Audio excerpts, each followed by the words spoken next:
Sveiki atvykę į šį vaizdo kanalą. Laikai keičiasi su kiekviena diena ir į juos įtraukia mus visus su viskuo, kuo buvome ir esame, bet ypač su tuo, kuo galime tapti ir būti. Tačiau mes visi esame tai persmelkti to, ką matome ir gyvename kiekvieną dieną, kad atrodo, kad negalime, o dažnai atrodo, kad net nenorime, kad mus apimtų naujas dangus ir nauja žemė, kurie yra link. Kuriant ir statant bei matant iš neregėto pasaulio vis daugiau ir arčiau mūsų. Šis vaizdo kanalas Jėzaus širdis laukia jūsų dovanų ir dovanoja jums dangiškus meilės laiškus, kuriuos mums tada ir dabar siuntė mūsų viešpaties Jėzaus Kristaus ir švenčiausiosios mergelės Marijos, kad galėtume tinkamai pasiruošti jo dangiškoms vestuvėms. Avinėlio Dievas. Šiandien Rumunijos Naujosios Jeruzalės šventajame vienuolyne pristatome Dievo žodį, ištartą mūsų viešpaties Jėzaus Kristaus. Ištrauka iš Dievo žodžio skirta nekaltojo Dievo motinos prasidėjimo šventei 2024 metų spalio 14 dei. Aš esu nešamas ant čerubų sparnų, o dangaus galybių kariuomenės visur lydi mano žygį virš mano žodžio miesto, ir mes susėdame į šventę prie žodžio stalo ir didžiosios šios dienos šventės šlovės.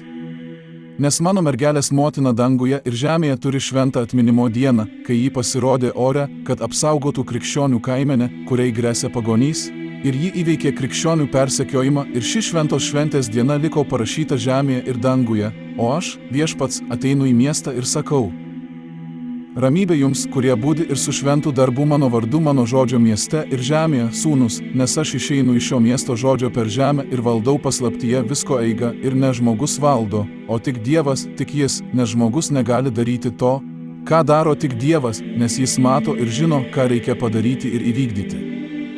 Dabar prisimenu savo mergelės motinos skausmą, kuri prieš 100 metų šią dieną verkė su šventaisiais, kai dėl paslėpto antikristo tarnų darbo pavyko iš rumuniško senovės bažnyčios kalendoriaus ištrinti nekaltojo prasidėjimo šventę. Tais metais jie parašė jos Rumunijos šalyje 13 šventųjų dienų, kurios buvo pašalintos iš kalendoriaus, pradedant šiandieninę Kristaus motinos šventę, o vėliau buvo nustumtos iki pamaldžios Parašėvos šventės spalio 14 dei kraustosi iš proto ir nebėra savo vietoje krikščionių minimos šventųjų dienos, o nuo to laiko praėjo 100 metų ir šiems dienų ir švenčių poslinkiams pataisyti nerasta. Štai aš, viešpats, atėjau ir pradėjau naują pradžią ir pataisiau su tais, kurie priėmė mane ateiti, su tais, kurie ištikimi mano ateinančiam žodžiui žemėje, su jais pataisiau ir su jais įvykdau visko ir pasaulio atnaujinimą, kaip parašyta, ir laimingi tie, kurie prisirišo prie šio mano žodžio šaltinio, nes mokosi iš Dievo ir tiki bei vykdo valią iš viršaus žemėje, kai žmonės nebepalieka savo valios ir neina į niekur, jei to nepadarys. Neturi viešpats prieš juos šiuo tamsiu laiku, antikristo, kuris čia jis laikas, ruošiasi nuolat griauti bažnyčią, kol visiškai ją sugriaus, o nes nėra kam žiūrėti, jie nebėra šventi bažnyčioje, nebėra, o tie, kurie norėtų, yra atstumti. Bet aš, viešpats, ateinu ir sakau jiems taip. Įeikite į katakombas, sako viešpats. Patrauk save į mano dešinę ranką ir slapta dirbk prie manosios. Kuo greičiau išeik iš dykumo bjaurybės, kuri štai šturmuoja viešpačiui žinomus šventus pastatus ir įkelia juose didįjį antikristą. Jūs, kunigai, su skausmu dėl Kristaus, dėl krikščionių kaimenės ir dėl savęs, neliūdėkite, o džiaukitės, kad ateina šis laikas, nes su juo ateina pergalės ir išsivadavimo iš sumaišties tų, kurie tiki mylint Dievą diena. Pasislėpkite Kristuje, kad priešas jūsų nepagautų po savo gudrumu, prisidengtų po bažnyčios drabužiu, su kuriuo ateina ir paima viešpatį nuo altorių, bet ne taip, nes ne jie, o viešpats bėga, nes aš nestovėkite su išdavikais ir pardavėjais, nes mano pergalė ateina, kaip parašyta, viešpaties šlovė ateina ir yra didelis pasirengimas nematomuose Dievo kūriniuose.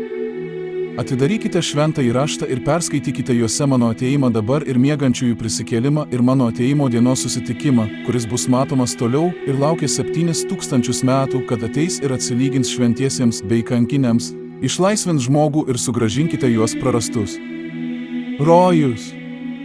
O ką viešpats būtų išvedęs nuo dangaus dienų ta diena, kai sukūriau dangų ir žemę, arba diena, kurią sukūriau žmogų, arba mano gimimo žemėje diena, arba mano prisikėlimo diena, arba mano ateimo diena nuo dabar, kai pradėjau kalbėti žemėje mano žodis nuo šio laiko 1955 Velykų dieną prieš 70 metų per mano mergelės trimitą, indą, kuriame aš, viešpats, sėdėjau su savo dvasia ir įdėjau savo rašytinį žodį žemėje tada, nuo tada iki dabar.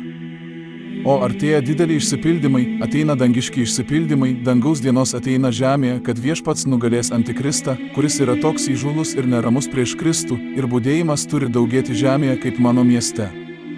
Žodis tarp tautos rumunų, kur aš, viešpats, padėjau savo sostą, iš kurio kalbu ir valdau geležinę lazdą per žodį per žemę ir visur per angelų gaujas šį budėjimą ir apsaugą iš viršaus. Virš Rumunijos žemės pasaulio atgimimo vieta, Dievo regimo ir neregimo kūrimo pradžios vieta ir vargas tiems, kurie juokiasi ir netiki mano žodžiais per šį pavasarį rumunų tautos viduryje, Dievo žodis žemėje. Amen. Tai šios dienos pranešimo pabaiga. Telaimina jūs Dievas ir saugo jūs prie savo šventosios širdies. Amen.